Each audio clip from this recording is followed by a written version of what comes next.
नमस्कार, स्वागत है आपका खबर एचपी में। तो आइए जानते हैं हिमाचल के हर छोटे बड़े शहर से जुड़े 30 फटाफट बड़ी खबरों को। इससे पहले यदि आप वीडियो को लाइक नहीं किए हैं तो लाइक कर दीजिए और चैनल में नए तो चैनल को सब्सक्राइब कर लीजिए। और आप वीडियो को कहां से देख रहे हैं कमेंट बॉक्स में हमें जरूर बताइए। हिमाचल में 20 लाख घरेलू उपभोक्ताओं को आएंगे पानी के बिल, जल शक्ति विभाग ने जुटाए आंकड़े। जी, हिमाचल के ग्रामीण क्षेत्रों में पानी के 20 लाख कनेक्शन लगे हैं। अब इन्हें जल शक्ति विभाग की ओर से हर महीने पानी का बिल आएगा।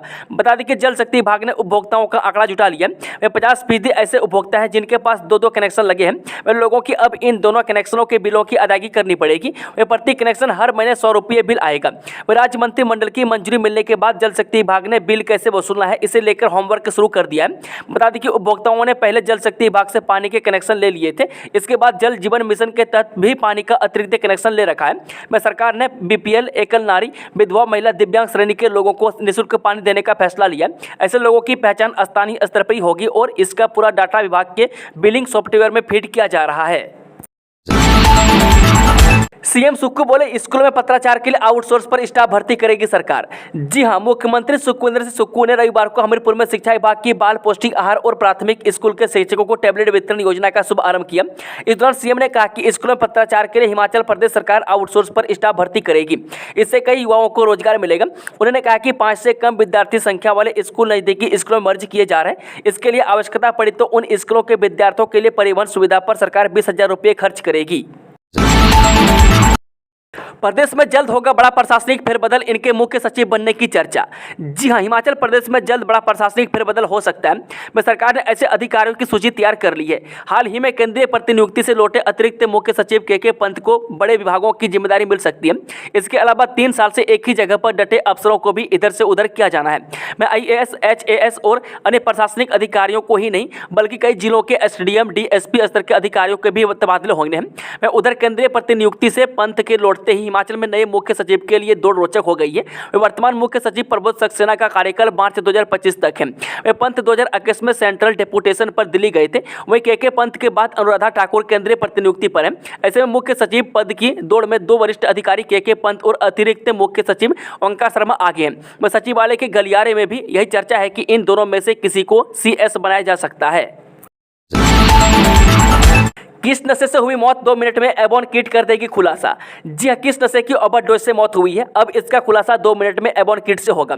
शिमला पुलिस ने नशे से होने वाले मौतों की जांच के लिए एबॉन 10 पैनल ड्रग टेस्ट किट खरीदने का फैसला लिया है। इस किट से 2 मिनट में पता चल जाएगा कि मरने वाले ने किस नशे का सेवन किया था। यह पता चलेगा कि मौत नशे से हुई है या नहीं।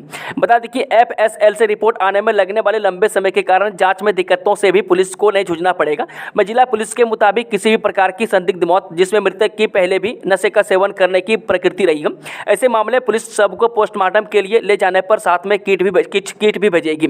इसकी मदद से फॉरेंसिक एक्सपर्ट पोस्टमार्टम के दौरान यह पता लगाएंगे कि मृतक ने नशे का सेवन किया था या नहीं। मृतक के मूत्र के सैंपल लेकर यह टेस्ट किया जाएगा। पेपर लीक मामले में एक और आरोपी निकला भर्ती परीक्षा का टॉपर, जाने पूरा मामला। जब भंग कर्मचारी चयन आयोग के बहुचर्चित पेपर लीक मामले में एक और आरोपी अभ्यर्थी परीक्षा का टॉपर है। वह पेपर लीक मामले में दर्ज 14वीं FIR में पुलिस रिमांड पर चल रहा आरोपी Amit Rawat assistant store keeper यानी कि पोस्ट कोड 822 भर्ती परीक्षा में 82 अंक लेकर टॉपर रहा था। वह मार्च 2022 में इस परीक्षा का नतीजा घोषित होने के बाद अमित बिजली बोर्ड हमीरपुर के सर्किल कार्यालय में तैनात था। वह 3 माह पूर्व ही नियमित हुए थे। अब बिजली बोर्ड प्रबंधन ने भी कर्मचारी का रिकॉर्ड खंगालना शुरू कर दिया है। अभ्यर्थियों को नियुक्ति देने की प्रक्रिया शुरू, राज्य चयन आयोग ने जारी किया शेड्यूल। राज्य चयन आयोग हमीरपुर की ओर से junior office assistant IT post code 817 में चयनित अभ्यर्थियों की नियुक्ति की प्रक्रिया शुरू कर दी गई है। इस परीक्षा में 1841 पदों पर अभ्यर्थियों का चयन कर उनके नियुक्ति के सिलसिले में संबंधित विभागों को पत्राचार किया गया। चयनित अभ्यर्थियों को विभागों के आवंटन के बाद कुछ दिन पूर्व ही इस परीक्षा का नतीजा घोषित किया गया है। अब आयोग ने संबंधित विभागों को पत्राचार कर नियुक्ति सिफारिश पत्र को आयोग कार्यालय से प्राप्त करने की सूचना जारी की है। विभागों को अधिकृत कर्मचारी को ऑथोरिटी लेटर के साथ आयोग कार्यालय 21 अगस्त को भेजने के लिए कहा गया। प्रदेश सरकार के कुल 71 विभागों, निगमों, बोर्डों को यह पत्र जारी किया गया है। एलायंस एयर ने घरेलू उड़ानों का किराया किया आधा, जाने शिमला से धर्मशाला का किराया। जी मानसून सीजन में विमानन कंपनी एलायंस एयर ने हिमाचल में हवाई किराए को 50% कम कर दिया है। विमानन कंपनी अब 65 मिनट में शिमला से धर्मशाला यात्रियों को पहुंचा रही है। इसकी एवज में 1714 रुपये वसूले जा रहे हैं। वहीं धर्मशाला से शिमला हवाई रूट का किराया 2234 रुपये तक वसूला जा रहा है, जो कि पहले की अपेक्षा 50% कम है। नेता प्रतिपक्ष बोले मंत्रियों के ऑफिस पर हो रहे करोड़ों खर्च, शिक्षा के लिए पैसा नहीं। जी शिमला से जारी बयान में नेता प्रतिपक्ष जयराम ठाकुर ने कहा कि सरकार अपने मंत्रियों के लिए करोड़ों रुपए का ऑफिस बना सकती है। वह असंवैधानिक रूप से सीपीएस की नियुक्तियां करके करोड़ों उन पर खर्च कर सकती है, लेकिन बच्चों की शिक्षा देने वाले स्कूल नहीं चला सकती है। वह सरकार के द्वारा स्कूल बंद करने के फैसले की वजह से आज लाहौल की बड़ी आबादी सड़कों पर है और सरकार से गुजारिश कर रही कि ऐसे फैसले लेने के पहले विवेक का इस्तेमाल करें। अगर एनरोलमेंट शून्य है तो सरकार को उन कारणों पर पता करनी चाहिए, उसका पता लगाना चाहिए, हर स्तर पर जवाबदेही तय करनी चाहिए, लेकिन सरकार को सिर्फ बंद करने में ही आनंद आ रहा है। भाजपा विधायक के खिलाफ एफआईआर दर्ज, अश्लील चैट का मामला, लड़की ने बताया जान का खतरा। जो अक्सर अपने बयानों को लेकर विवादों में रहने वाले चुराहा 20 क्षेत्र के विधायक हंसराज एक बार फिर विवादों में आ गए। इस बार उनके 20 क्षेत्र की लड़की ने उनके खिलाफ अश्लील चैटिंग करने का आरोप लगाया। इसको लेकर लड़की ने महिला थाना में भी एफआईआर दर्ज करवा दी है। पुलिस ने लड़की की शिकायत पर एफआईआर दर्ज करके आगामी जाँच भी शुरू कर दी है। बता दें कि पुलिस को दी शिकायत में लड़की ने अपनी सुरक्षा को लेकर भी चिंता जाहिर की है। यह एफआईआर 9 अगस्त को महिला थाना में दर्ज करवाई गई है। इसमें पुलिस ने लड़की के तीसरा अदालत में 164 के तहत बयान भी दर्ज करवा दिया और पुलिस इस मामले में आगामी कार्रवाई को अंजाम दे रही है। जनता छोड़िए पुलिस भी सुरक्षित नहीं, शिमला की एक चौकी में घुसकर छात्रों ने पुलिस कर्मियों को जमकर पीटा। जी समर हिल में रविवार देर रात हिमाचल प्रदेश विश्वविद्यालय के 3 छात्रों ने पुलिस चौकी में घुसकर रात्रि ड्यूटी में तैनात पुलिस कर्मचारी से मारपीट कर दी। आरोपियों ने पुलिस चौकी में तोड़फोड़ भी की। पुलिस ने इस मामले में 3 आरोपियों के खिलाफ केस दर्ज कर मामले की जाँच शुरू कर दी है। इस घटनाक्रम से कानून व्यवस्था पर भी सवाल उठ रहे हैं। आरोप है कि रविवार रात करीब 11 बजे का है जब तीनों छात्रों ने समर हिल में एक टैक्सी चालक के साथ बदसलूकी की। इस दौरान टैक्सी चालक इस मामले की शिकायत लेकर पुलिस चौकी में पहुंचा। पुलिस चौकी में रात्रि मुंशी साहिल समेत 2 पुलिसकर्मी तैनात थे। पुलिस कर्मचारी साहिल ने मौके पर पहुंचकर तीनों छात्रों को हुड़दंग नहीं करने को लेकर आगाह किया तो वह उल्टा उससे ही उलझ पड़े। आरोप है कि इसके बाद तीनों छात्रों ने चौकी में पुलिसकर्मी के साथ मारपीट की और टच टेबल तथा प्रिंटर समेत अन्य सामान भी तोड़ दिया। इसके बाद आरोपी मौके से चला गया। मामले की सूचना मिलते ही बालूगंज थाना से पुलिस से बल मौके पर पहुंचा और मामले की जांच शुरू की। आरोपियों में विजय राज निवासी गुटकर तहसील बलह जिला मंडी, राहुल निवासी तहसील डलहौजी जिला चंबा और अमन कुमार निवासी गांव नगीला डलहौजी जिला चंबा शामिल है। पुलिस ने तीनों आरोपियों को पकड़ने के बाद उनका मेडिकल करवाया और मामले की जांच शुरू कर दिया। आरोपियों के खिलाफ भारतीय न्याय संहिता की विभिन्न धाराओं के तहत सरकारी संपत्ति को नुकसान पहुंचाने पर पीडीपी एक्ट धारा 3 के तहत केस दर्ज किया है। फिलहाल आरोपियों को नोटिस जारी किया गया है। खुशखबरी, नई विस्टाडोम ट्रेन ट्रायल सफल, यात्रियों को 5 घंटे में पहुंचाएगी कालका से शिमला। कालका से शिमला हेरिटेज ट्रैक पर सोमवार को हुए नई विस्टाडोम कोचीज का ट्रायल सफल रहा। इसमें ट्रेन सामान्य समय से 30 घंटा पहले पहुंची है। सोमवार को ट्रायल के दौरान कई स्टेशनों पर काफी समय क्रॉसिंग का इंतजार करना पड़ा।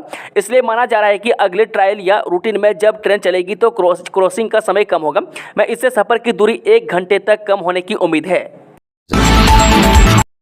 सहकारी बैंक में हुए 4 करोड़ के घोटाले की सीबीआई करेगी जांच, 7 कर्मचारी सस्पेंड, 10 के खिलाफ विभागीय जांच जारी। राज्य सहकारी बैंक ने जिला सिरमौर की नौराधार शाखा में 4 करोड़ रुपए की धोखाधड़ी के मामले की सीबीआई से जांच करवाने का फैसला लिया है। बैंक प्रबंधन ने मामले की विस्तृत जांच के लिए केंद्रीय एजेंसी को पूरी जानकारी दे दी है। मामला संज्ञान में आते ही बैंक प्रबंधन ने नौराधार शाखा में कार्यरत 7 कर्मचारी निलंबित कर दिए। तो वहीं 10 कर्मचारियों के खिलाफ विभागीय जाँच शुरू कर दी गई है। शाखा का अन्य स्टाफ भी बदल दिया गया। सभी कर्मचारियों को कारण बताओ नोटिस भी जारी किया गया। बता दें कि इस मामले में प्रारंभिक भाग्य जांच में पता चला है कि नौराधार शाखा के सहायक प्रबंधक ने फर्जी ऋण खाते खोलकर पैसों का गबन किया। अब तक की जांच से 4 करोड़ से अधिक राशि के घोटाले के आसार हैं। असल राशि को जानने के लिए विभागीय अधिकारी जुटे हुए हैं। सिरमौर में रक्षाबंधन पर 4800 बहनों ने फ्री में की बस यात्रा, एचआरटीसी को हुआ लाखों का नुकसान। जब जिला सिरमौर में हिमाचल पथ परिवहन निगम ने रक्षाबंधन के अवसर पर 4800 से अधिक बहनों को निःशुल्क यात्रा करवाई। में रक्षाबंधन के पावन पर्व पर सोमवार को 145 रूटों पर चलने वाली अधिकतर बसों में 40 से अधिक महिलाओं की उपस्थिति दर्ज की गई। में एचआरटीसी नाहन से प्राप्त आंकड़ों के अनुसार राखी बांधने के शुभ मुहूर्त से पहले 2 देर शाम खबर लिखे जाने तक के जिले की 4800 से अधिक महिलाओं ने निःशुल्क यात्रा का लाभ उठाया है। में एचआरटीसी जहां प्रतिदिन अपने टोटल रूट का 11 से 12 लाख रुपए प्रतिदिन कैश कलेक्ट करती है, वहीं रक्षाबंधन के दिन शाम 5 बजे तक 2.5 लाख रुपए के लगभग का घाटा भी दर्ज किया गया है। विधायकों की खरीद फरोख्त मामले की जांच तेज। जो हाल ही में हुए राज्यसभा चुनाव में विधायकों की कथित खरीद फरोख्त मामले की हिमाचल प्रदेश की शिमला पुलिस की विशेष जांच दल ने जांच तेज कर दी है। में क्रॉस वोटिंग करने वाले विधायकों को हेलीकॉप्टर में घुमाने वाली गुड़गांव की हेलीकॉप्टर कंपनियों पर शिमला पुलिस कानूनी शिकंजा कसेगी। इसके लिए कोर्ट से गिरफ्तारी वारंट लेकर पुलिस इन हेली कंपनियों के दफ्तरों में दबिश देने की तैयारी में है। में शिमला पुलिस की एसआईटी ने पिछले दिनों कोर्ट से सर्च वारंट लेकर गुड़गांव में हेलीकॉप्टर कंपनियों के दफ्तरों में दबिश दी थी, लेकिन गुड़गांव पुलिस के बाधक बनने की वजह से एसआईटी को बेरंग वहां से लौटना पड़ा था। में एसआईटी ने इस पूरे घटनाक्रम की रिपोर्ट शिमला की अदालत में दाखिल कर दी। में एसआईटी अब हरियाणा के गुड़गांव स्थित उन हेलीकॉप्टर कंपनियों के खिलाफ कोर्ट से गिरफ्तारी वारंट हासिल करने की तैयारी कर रही है, में जिनमें क्रॉस वोटिंग करने वाले कांग्रेस के तत्कालीन 6 विधायकों और 3 निर्दलीय विधायकों ने उड़ान भरी थी। अब एसआईटी द्वारा 3 हेलीकॉप्टर कंपनियों के खिलाफ कोर्ट से गिरफ्तारी वारंट लेने की प्रक्रिया को अपनाया जा रहा है। बिलासपुर में शराब खरीदने पर नमकीन फ्री। जब जिला बिलासपुर के अंतर्गत शराब की कई दुकानों में शराब की बिक्री को लेकर नियमों को ताक में रखकर आकर्षक ऑफर शुरू किए गए। में एक और जहां शराब की बोतल की खरीद पर फ्री में नमकीन बांटे जा रहे हैं, वहीं दूसरी ओर शराब की फर्म की ओर से अपनी शराब की दुकानों में शराब की बिक्री बढ़ाने को लेकर यह प्रयास किए गए। लेकिन आबकारी एवं कराधान विभाग में शराब की दुकानों में इस तरह का कोई विशेष ऑफर चलाने का कोई भी प्रावधान नहीं है। में आबकारी एवं कराधान विभाग को इसकी भनक नहीं लग पाई, लेकिन अब इस तरह का मामला सामने आने पर विभाग ने सख्त रवैया अपनाया है, जिसके चलते शराब की दुकानों की चेकिंग की जाएगी। जिला में 80 शराब की दुकान है, लेकिन इसमें से कई ऐसी दुकानें हैं जहां पर नियमों की अवहेलना हो रही है। प्रदेश में लागू है भूमि अधिग्रहण कानून। जब भूमि से जुड़े मुद्दों तथा भूमि अधिग्रहण के मुद्दे पर हिमाचल किसान सभा द्वारा रविवार को मंडी में 1 दिवसीय अधिवेशन आयोजित किया गया। में अधिवेशन का दृष्टिकोण प्रस्ताव रखते हुए डॉक्टर कुलदीप सिंह तनवर ने कहा कि हिमाचल प्रदेश में बड़े पैमाने पर भूमि अधिग्रहण हो रहा है, में तथा किसानों व प्रभावितों को उचित मुआवजा भी नहीं मिल रहा है। में आज प्रदेश भर के किसानों को तथा प्रभावित जनता को संगठित होने की जरूरत है तथा किसान सभा इस काम के लिए निरंतर प्रयासरत है। उन्होंने कहा कि देश में भूमि अधिग्रहण को लेकर जो 2013 का कानून बना है उसको भी प्रदेश में लागू नहीं किया जा रहा है। मैं रेलवे टेलीग्राफ सहित भूमि अधिग्रहण को लेकर कई कानून हैं। मैं किसान सभा की मांग है कि भूमि अधिग्रहण कानून 2013 के तहत ही मुआवजा, पुनर्स्थापन व पुनर्वास होना चाहिए। इसलिए जहां भी अधिग्रहण हो रहा है और निर्माण कार्य हो रहे हैं वहां हकों की लड़ाई लड़ने तथा मांगों को हासिल करने के लिए लड़ाई लड़नी चाहिए। मैं कुशल भारद्वाज ने कहा कि बड़े खेत की बात है कि कहीं भी भूमि अधिग्रहण कानून को लागू नहीं किया जा रहा। मैं अधिवेशन में प्रस्ताव पारित करते हुए सभी जिलों में तथा स्थानीय स्तर पर अधिवेशन करने मांगों पर हस्ताक्षर अभियान और ज्ञापन देने तथा मांगों पर स्थानीय स्तर पर आंदोलन शुरू करने का निर्णय लिया गया। वह सुन्नी हाइडल प्रोजेक्ट के प्रभावितों की मांगों पर 16, 17, 18 सितंबर को नीरथ, कोटगढ़ और रामपुर में एसडीएम व तहसील कार्यालय पर विशाल धरने का आयोजित किए जाएंगे। साल में 2 बार हो नियमितीकरण कर्मचारियों की मांग। जब प्रदेश सरकार द्वारा अनुबंध कर्मचारियों को साल में 1 बार नियमित करने के निर्णय का विरोध शुरू हो गया। में अनुबंध कार्यकाल पूरा करने वाले कर्मचारी सरकार के इस फैसले से नाराज हैं और चाहते हैं कि पूर्व की तरह ही साल में 2 बार नियमितीकरण हो। वर्तमान में सरकार ने निर्णय लिया है कि केवल 1 बार यानी मार्च महीने में ही नियमितीकरण होगा, मगर इससे जो कर्मचारी सितंबर तक अपना 2 साल का कार्यकाल पूरा कर रहे हैं उनको और इंतजार करना पड़ रहा है। इससे उनका इंतजार लगभग 1 साल का हो रहा है। में कई कर्मचारी ऐसे भी हैं जो मार्च में नहीं बल्कि अप्रैल में 2 साल पूरा कर जाते हैं। ऐसे में उनके पास से पहले विकल्प रहता था कि सितंबर महीने में उनको नियमित कर दिया जाएगा, मगर अब उनके अगले साल मार्च महीने का इंतजार करना पड़ रहा है। मैं इसे प्रदेश में अनुबंध पर लगने वाले कर्मचारियों में खासी नाराजगी है। बिना एग्जाम आईएएस बनने पर छिड़ी जंग, आखिर क्या है यह सिस्टम, जाने पूरी बातें। जी हां, भारत में इन दिनों बिना यूपीएससी एग्जाम के आईएएस अफसर बनने की मुद्दा छिड़ा हुआ है। यह सिस्टम है लेटरल, जिसमें बिना एग्जाम के प्राइवेट सेक्टर के एक्सपर्ट को विभिन्न मंत्रालयों में अहम पदों पर तैनाती दी जाती है। इस सिस्टम को लेकर अब कांग्रेस अध्यक्ष मल्लिकार्जुन खड़गे तथा विपक्ष के नेता एवं पूर्व अध्यक्ष राहुल गांधी ने मोदी सरकार पर हमला करते हुए कहा कि ऐसा कर वह आरक्षण को खत्म करने की साजिश कर रही है। वह श्री खड़गे ने कहा कि सरकार के लेटरल एंट्री का प्रावधान संविधान पर हमला क्यों है। वह सरकारी महकमों में नौकरियां भरने के बजाय पिछले 10 वर्षों में अकेले पीएसयू में ही भारत सरकार के हिस्सों को बेच-बेचकर 5 लाख पद भाजपा ने खत्म कर दिए। मैं कैजुअल एवं कॉन्ट्रैक्ट भर्ती में 91% का इजाफा हुआ। मैं एससी एसटी तथा ओबीसी के 2022 से 23 तक के 1,03,000 पद कम हुए। उन्होंने कहा है कि कम लेटरल एंट्री गिने चुने स्पेशलिस्ट और विशेषज्ञों को कुछ क्षेत्रों विशेष पदों में उनकी उपयोगिता के अनुसार नियुक्त करने के लिए लाए थे।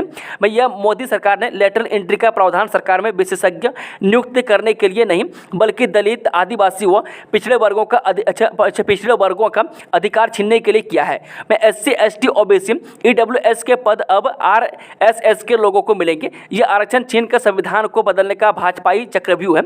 मैं श्री गांधी ने कहा कि लेटरल एंट्री दलित, ओबीसी और आदिवासियों पर हमला है। मैं भाजपा का रामराज का विकृत संस्करण संविधान को नष्ट करना और बहुजनों से आरक्षण छीनना चाहता है। हिमाचल में अंतर्राष्ट्रीय फिल्म फेस्टिवल का समापन, इस फिल्म को मिला सर्वश्रेष्ठ फीचर का खिताब। हिमाचल प्रदेश की राजधानी शिमला में 10वें अंतर्राष्ट्रीय फिल्म के फेस्टिवल का रविवार को समापन हो गया। फिल्म फेस्टिवल के समापन समारोह की अध्यक्षता राज्यपाल श्री प्रताप शुक्ल ने की। 16 अगस्त से शुरू हुए फिल्म फेस्टिवल में 27 देशों और 22 राज्यों का प्रतिनिधित्व करने वाली 105 फिल्में दिखाई गई। महोत्सव का आयोजन भारत सरकार के सूचना एवं प्रसारण मंत्रालय, भाषा एवं संस्कृति विभाग, हिमाचल प्रदेश सरकार और हिमालयन वेलोसिटी ने संयुक्त रूप से किया है। इस कोर्स को किए बिना अब पैराग्लाइडर नहीं उड़ा पाएंगे पायलट। जी हां, पैराग्लाइडरों के लिए एसआईवी कोर्स की मान्यता अनिवार्य होने के बाद विभाग अब एसआईवी कोर्स को उत्तीर्ण करने वाले अभ्यर्थियों की सूची बनाने में जुट गया है तथा जल्द एसआईवी कोर्स को उत्तीर्ण करने वाले पैराग्लाइडर पायलटों के नाम पर्यटन विभाग जारी कर देगा। इसके बाद एसआईवी कोर्स पास करने वाले ही पैराग्लाइडिंग कर सकेंगे। पैराग्लाइडर पायलटों की सुरक्षा के लिए पैराग्लाइडिंग एसोसिएशन ने कुछ मानक दिए हैं जो पैराग्लाइडिंग करने वाले पायलटों के लिए अनिवार्य कर दिए गए हैं। शिक्षकों और छात्रों की स्मार्ट ऐप पर 100% हाजिरी सुनिश्चित करने के निर्देश। प्रदेश के सभी स्कूलों में शिक्षकों और छात्रों की स्मार्ट उपस्थिति ऐप पर 100% हाजिरी सुनिश्चित करने के निर्देश शिक्षा विभाग ने दिए हैं। हालांकि अभी ऐप पर 70% शिक्षकों व छात्रों की ऑनलाइन हाजिरी लग रही है। ऐसे में विभाग ने इसे 100% करने को कहा है। विभाग की माने तो प्रदेश में करीब 17,510 जेबीटी को टैबलेट दिए जा रहे हैं। ऐसे में अब प्राथमिक स्कूलों के शिक्षक आसानी से ऑनलाइन हाजिरी ले सकते हैं। स्कूलों को बंद और मर्ज करने के बाद शिक्षकों को खाली स्कूलों में भेजने की तैयारी में शिक्षा विभाग। शिक्षा विभाग ने 518 स्कूलों को बंद और मर्ज करने के बाद अब इन स्कूलों के शिक्षकों को खाली स्कूलों में भेजने की तैयारी शुरू कर दी है। इन स्कूलों के 800 से ज़्यादा शिक्षकों को ऐसे स्कूलों में भेजा जाएगा जहाँ शिक्षकों की कमी है। हालांकि विभाग ने जिला उपनिदेशकों से इन शिक्षकों का ब्यौरा मांग लिया था। इसके बाद ही छात्र संख्या के आधार पर जिला के कितने स्कूलों में शिक्षकों की आवश्यकता है इस पर भी रिपोर्ट देने को कहा है। अब छात्रों की संख्या को देखते हुए शिक्षा विभाग इन शिक्षकों को स्कूलों में भेजेगा। नवनियुक्त जेबीटी को तैनाती देने के साथ ही इन शिक्षकों को भी अन्य स्कूलों में भेजा जाएगा।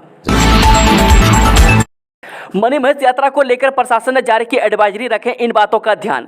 जी हां, श्री मणिमहेश यात्रा 2024 के तहत श्रद्धालुओं की सुविधा को लेकर उपमंडलीय प्रशासन भरमौर ने विशेष सलाह यानी कि स्पेशल एडवाइजरी जारी की है। चूंकि इस श्री मणिमहेश यात्रा उत्तर भारत की अन्य धार्मिक यात्राओं से अधिक दुर्गम है। पवित्र डल झील 13,000 फुट से अधिक की ऊंचाई पर स्थित है।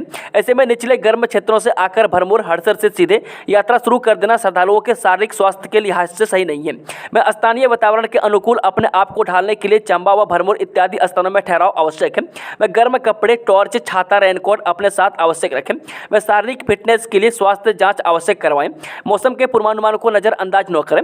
अतिरिक्त जिला दंडाधिकारी कुलबीर सिंह राणा ने श्री मणिमहेश यात्रा में आने वाले श्रद्धालुओं से विशेष सलाह का पालन कर अपनी यात्रा को सुरक्षित तथा अविस्मरणीय बनाने का आग्रह किया है। उन्होंने विशेषकर मैदानी क्षेत्रों में पंजाब, हरियाणा, दिल्ली, राजस्थान इत्यादि से आने वाले श्रद्धालुओं को विशेष सावधानी रखने का भी आह्वान किया है। श्रद्धालुओं को परामर्श देते हुए उनका कहना है कि पहाड़ी क्षेत्र में वाहन चलाते समय अत्यंत सावधानी रखें।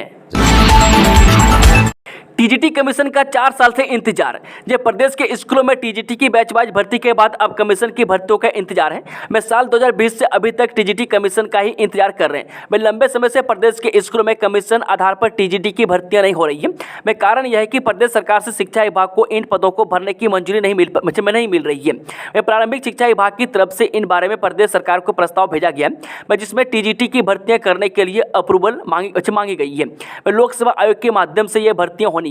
इसमें 87 पद भरने के लिए पहले मंजूरी मिल चुकी है, लेकिन विभाग तब तक इन पदों को भी नहीं भर सकता जब तक बाकी पद भरने की मंजूरी नहीं मिल पाती। ऐसे में टीजीटी की भर्तियों के लिए सरकार से अप्रूवल का इंतजार है। ये भर्तियां अनुबंध के आधार पर होनी है। अब प्रदेश के स्कूलों में अब कमीशन आधार पर टीजीटी की भर्ती नए नियमों के तहत होगी। प्रदेश सरकार के प्रारंभिक शिक्षा विभाग ने इस बारे में अधिसूचना जारी कर दी है। बता दें कि एनसीटीई नियम ही इन भर्तियों पर लागू होगा। मैं करीब 15 साल बाद भर्ती एवं पदोन्नति नियमों से संशोधन किया गया। मैं इससे पहले साल 2009 में टीजीटी कमीशन की भर्तियों के लिए भर्ती एवं पदोन्नति नियम बने थे, लेकिन अलग अलग कैडर की भर्ती में R&P रूल्स भी अलग थे। मैं नए नियमों का सामान्य वर्ग के उन अभ्यर्थियों को भी फायदा है जिनके ग्रेजुएशन में 50% अंक नहीं है। बादल फटने जैसे हालात, खड्ड में आ गई बाढ़, घरों में घुसा पानी। जो सिरमौर जिला के आंजभोई क्षेत्र के तहत टोरू टांडा आंज में मूसलाधार बारिश ने फिर तबाही मचाई है। यहाँ बारिश से रेतुआ खड्ड में बाढ़ आ गई। वह बाढ़ का पानी खड्ड के आसपास कई घरों में घुस गया। हालांकि बाढ़ से कोई जानी नुकसान नहीं हुआ, मगर घरों में रखा बहुत सा सामान सैलाब में बह गया और बड़ी मात्रा में सामान खराब हो गया है। मुख्यमंत्री 20 अगस्त को सोलन के प्रवास पर। जी हां, मुख्यमंत्री सुखविंदर सिंह सुक्खू 20 अगस्त 2024 को सोलन के 1 दिवसीय प्रवास पर आ रहे हैं। मैं सुखविंदर सिंह सुक्खू 20 अगस्त को सोलन शाम 3:10 पर सोलन के कोठी देवरा यानी कि घट्टी स्थित राजकीय वरिष्ठ माध्यमिक पाठशाला के नवनिर्मित भवन का लोकार्पण करेंगे और जन समस्याएं सुनेंगे। मुख्यमंत्री तदुपरांत शाम 4:40 रबौर में राज्य शैक्षिक अनुसंधान एवं प्रशिक्षण परिषद यानी कि SCERT के प्रशासनिक खंड भवन का लोकार्पण करेंगे। शिक्षक पर छात्रा ने लगाई छेड़छाड़ के आरोप, स्कूल में हंगामा, आरोपी की पिटाई। जी हमीरपुर जिले के एक सरकारी स्कूल के एक शिक्षक पर 12वीं कक्षा की छात्रा से छेड़छाड़ और अभद्र व्यवहार का आरोप लगाया। इस बाबत महिला थाना हमीरपुर में केस दर्ज किया गया। में शिकायत मिलने के बाद पुलिस टीम स्कूल पहुंची। इस दौरान क्षेत्र के लोग भी स्कूल में जमा हो गए और खूब हंगामा हुआ। में शिकायत मिलने के बाद सोमवार को पुलिस टीम भी स्कूल में पहुंची और यहाँ पर हो रहे बवाल को शांत करवाया। विभाग के साथ ही पुलिस की टीम ने भी सभी पक्षों के बयान दर्ज किए। मामले में उच्च शिक्षा उप निदेशक हमीरपुर अनिल कौशल की अगुवाई में विभागीय टीम ने जांच की रिपोर्ट शिक्षा निदेशालय को भेज दी है। वहीं स्कूल प्रबंधन और पुलिस को दी शिकायत में छात्रा ने कहा कि 16 अगस्त को आरोपी शिक्षक ने उसके साथ अभद्र व्यवहार और छेड़छाड़ की। जब क्षेत्र के लोगों को इस बात की भनक लगी तो वह छात्र के परिजनों के साथ स्कूल पहुंच गए। वहीं यहाँ शिक्षक की पिटाई भी हुई। पुलिस टीम ने मौके पर पहुंचकर स्थिति को संभाला। मामले में भारतीय न्याय संहिता की धारा 354 के तहत केस दर्ज किया गया है। एसपी हमीरपुर भगत सिंह ठाकुर ने कहा कि महिला थाना हमीरपुर में केस दर्ज किया गया है। सभी पहलुओं की जांच की जा रही है। उच्च शिक्षा उप निदेशक हमीरपुर अनिल कौशल ने कहा कि शिकायत मिलने के बाद स्कूल में पहुंचकर विभागीय जांच की गई। नियमों के तहत विभागीय कार्रवाई की जाएगी। 73.26% ने पास की 12वीं कक्षा की कंपार्टमेंट परीक्षा बोर्ड की वेबसाइट पर देख सकेंगे रिजल्ट। हिमाचल प्रदेश स्कूल शिक्षा बोर्ड की ओर से जुलाई 2024 में आयोजित की गई कंपार्टमेंट की परीक्षा को 73.26% अभ्यर्थियों ने पास किया है। इस परीक्षा के दौरान 12,874 अभ्यर्थी बैठे थे, जिनमें से 94 से 29 पास हुए हैं। वहीं बोर्ड ने अपने परीक्षा परिणाम से असंतुष्ट अभ्यर्थियों को 3 सितंबर तक का समय पुनर्मूल्यांकन और पुनर्निरीक्षण के लिए दिया है। वहीं प्रदेश स्कूल शिक्षा बोर्ड के सचिव डॉक्टर मेजर विशाल शर्मा ने बताया कि शिक्षा बोर्ड की ओर से जुलाई में आयोजित 12वीं कक्षा के छात्रों की अनुपूरक परीक्षा, अतिरिक्त विषय, श्रेणी सुधार और डिप्लोमा धारक परीक्षा का परिणाम सोमवार को घोषित किया। उन्होंने बताया कि इस परीक्षा के दौरान 12,874 अभ्यर्थी अपीयर हुए थे, जिनमें से 94 से 29 अभ्यर्थियों को पास घोषित किया गया, जबकि 3267 अभ्यर्थी को कंपार्टमेंट है। लंबी धार और ढली के बीच 820 मीटर लंबा बनेगा पुल। जो ढली केतली घाट फोरलेन पर ढली और लंबी धार के बीच 820 मीटर लंबा पुल बनेगा। यह शिमला शहर का सबसे लंबा पुल होगा। इससे शिमला और आसपास के इलाकों को जोड़ने में मदद मिलेगी। इसे जमीन से 50 मीटर की ऊंचाई पर बनाया जा रहा है। इस परियोजना पर लगभग 45 करोड़ रुपये खर्च होने का अनुमान है। यह पुल शिमला के विकास में अहम योगदान देगा। यह पुल 2700 मीटर लंबी धार सुरंग को ढली से जोड़ेगा। इससे शिमला में यात्रा करना आसान और तेजी से होगा। अभी ठीक है, अभी पुल की नींव बनाने का काम चल रहा है। मैं नींव पूरी होने के बाद ढली और लंबी धार के बीच 16 पिलर लगाए जाएंगे। मैं इसके बाद पुल का ढांचा बनाया जाएगा। इस पुल से शिमला के लोगों और यहाँ आने वाले पर्यटकों को फायदा होगा। मैं फोरलेन परियोजना के तहत 28.45 किलोमीटर लंबे ढली कैथली घाट फोरलेन सड़क पर 3914 करोड़ 77 लाख रुपए खर्च किए जा रहे हैं। पार्वती के कालका से अंबाला का युवक लापता, पिता ने पुलिस में दर्ज करवाई शिकायत। जो कुल्लू जिले के पार्वती घाटी से हरियाणा के अंबाला का रहने वाला एक युवक लापता हो गया। वह कालका में टूरिस्ट गाइड था। वह बेटे की तलाश में पार्वती घाटी पहुंचे। पिता निर्मल सैनी निवासी अंबाला ने पुलिस को दी शिकायत में कहा है कि उनका 29 साल का बेटा भानु सैनी निवासी गाँव सार देहड़ी जिला अंबाला का रहने वाला है। वह पार्वती घाटी के कालका में टूरिस्ट गाइड है। वह 13 अगस्त से कालका से लापता है। मैं एसपी कुल्लू डॉक्टर कार्तिकेयन ने कहा कि पुलिस संबंधित ठिकानों में लापता युवक की तलाश कर रही है। दोस्तों, खबरों का सिलसिला समाप्त होता है। जानकारी पसंद आई तो वीडियो को लाइक, शेयर, चैनल को सब्सक्राइब जरूर कर लें और कमेंट बॉक्स में कमेंट करके बताएं कि आप न्यूज़ को हिमाचल के किस जिले और पंचायत से देख रहे हैं। Thank you, all the best, जय हिंद, जय हिमाचल। आपके दिन मंगलमय हो।